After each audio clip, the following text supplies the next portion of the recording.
Ragzit მოგვერდება მე-13 პოლიკლინიკის ექიმებსა და კერძო ინვესტორს შორის დავა. დაპირისპირებული მხარეები და მერიის წარმომადგენლები ახსნა განმარტებებისთვის დღეს საკრებულოში დაიბარეს.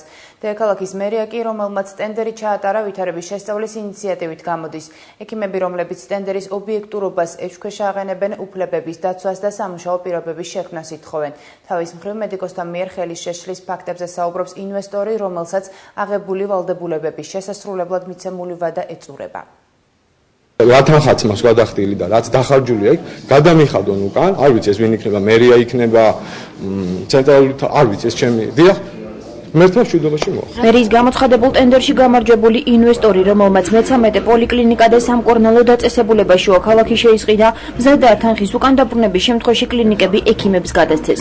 კახაბერ ლომსაძემ, რომელიც ახსნა განმარტებებისთვის დღეს ქალაქის საკრებულოში დაიბარეს, სხდომა პროტესტის ნიშნად დატოვა. მედიკომის წარმომადგენელი ვალდებულებების შეუსრულებლობის მიზეზად ექიმების პროტესტს ასახელებს და მათ უკმაყოფილებას ერთადერთი მიზეზით ხსნის.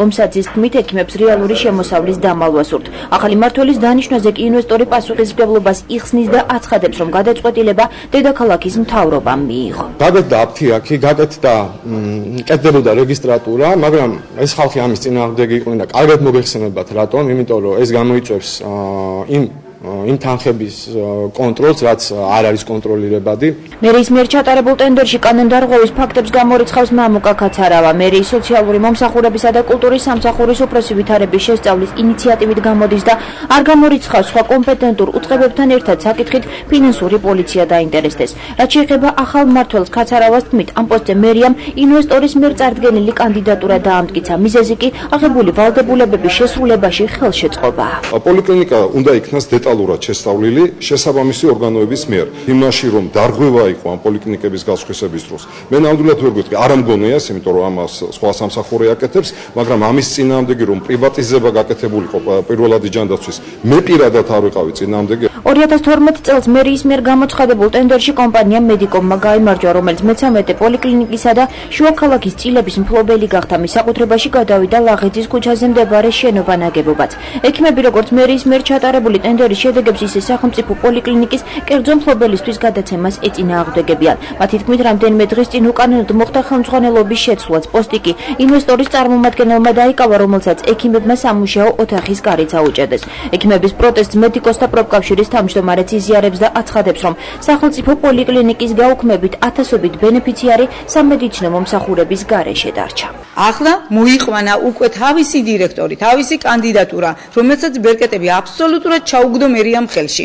დირექტორის საშუალებით ჩადებს ჩვენს პოლიკლინიკას ბანკში, შენობას და ამით მოახდენს საპრივატიზაციო ვალდებულების შესრულებას. არის არასწორად გაყიდული. აქ იკვეთება საკმაოდ დამნაშავებრივი კავშირები კერძო ინვესტორსა და ქალაქის ქონების მართვის ერთ-ერთ ხელმძღვანელს შორის. ინვესტორს ტენდერის პირობებით თანხის სრულად გადახდის ვალდებულება 1 დეკემბრამდე აქვს, მანამდე კი შემძემპირ შეზღუდული უფლებამოსილება აქვს. ამის გამო ინვესტორის მიერ ახალი ხელმძღვანელის დანიშვნას დაუშებლად მიიჩნევენ ქალაქის საკრებულოში. ჯანდაცვის კომისიის ხელმძღვანელი იმ შემთხვევაში, თუ ვალდებულებები არ შესრულდება და მედიკოსთა პრობლემები არ მოგვარდება, ტენდერის შედეგების ბათილად თნობას არ გამორიცხავს. ზაზა გაბუნია კი ქალაქის ქონების მართვის სამსახურის ხელმძღვანელისთვის უნდობლობის გამოცხადების მიზნით საჭირო პროცედურებს იწყებს. ვიწყებ პროცედურას იმასთან დაკავშირებით, რომ თბილისის საკრებულომ მიიღო სპეციალური დადგენილება იმისთვის, რომ თბილისის მერიას მოთხოვოს ბატონ ჭედიას თანამდებობიდან გათავისუფლება. თუ არ იქნება შესრულებული ვალდებულება, ჩვენ აუცილებლად ჩავერთვებით ამ პროცესში, რომ ეს ქონება არ იყოს უკანონოდ გასხვისებული, ამის ბერკეტი ყველას გააჩნია. ჯერჯერობით უცნობია რა ფორმით გააგრძელებენ ექიმები და ინვესტორი თანამშრომლობას, ვიდრე საკითხს შესაბამისი უწყებები შეისწავლიან. ამ დრომდე არც ისაა გარკვეული, როდის განახლდება მე-13 პოლიკლინიკის ექიმების საჩივრების განხილვა. ინვესტორს კი აღებული ვალდებულებების შესრულების ვადა ეწურება.